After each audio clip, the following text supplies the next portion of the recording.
Good evening. My name is Nicholas Miner, and this is Speech 2.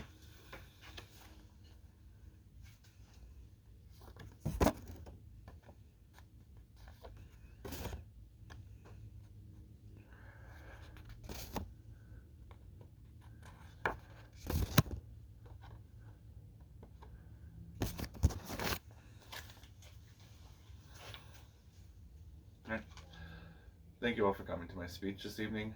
I would like to discuss a topic that I feel does not get enough attention in our world. It's whether or not hearing parents have the right to implant their deaf children with cochlear implants. Today I'm going to be giving you 3 reasons as to why my stance stands so firmly to hearing parents don't have the right to implant their deaf children with cochlear implants, as well as giving you 4 sources that I found help me make this conclusion.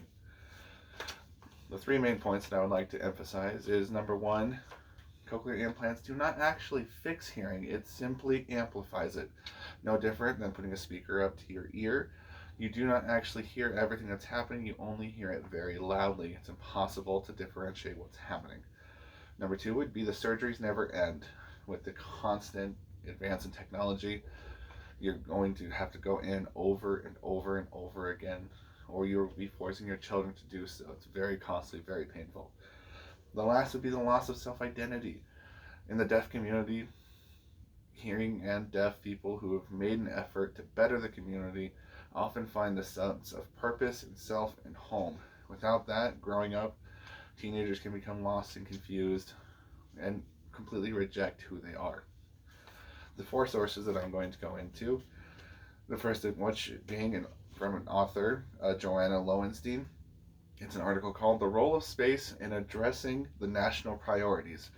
This is an article that I found where they did a study on profoundly deaf individuals who had bilateral, meaning implanted on both sides, cochlear implants, let them progress through the normal mainstream school system, only to find out that they did in fact have a profound ability to speak, but they were academically suffering. They spent so much time in speech therapy it ended up hurting them. Number 2 was my CQ article called Alternate Medication and the Next Phase. This was purported by a doctor named Daniel David Palmer.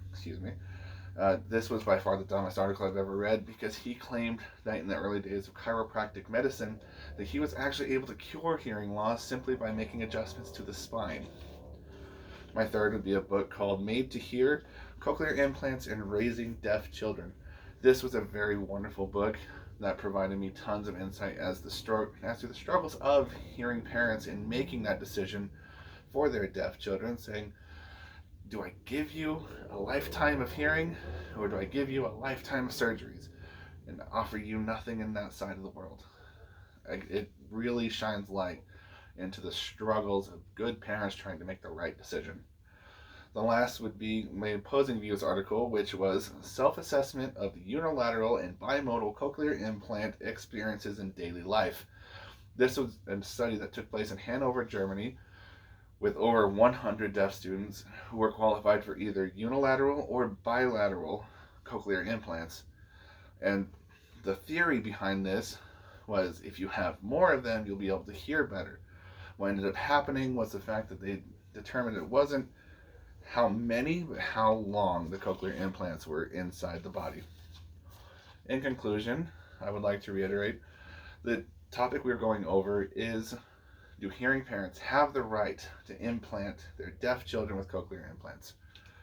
My stance still stands firmly, and no, hearing parents do not have the right to force cochlear implants on their deaf children. We briefly went over the 3 sources, or my 3 reasonings as to why my stance is so firm, as well as the 4 sources that I have researched up to this time. Thank you very much. You have a wonderful evening.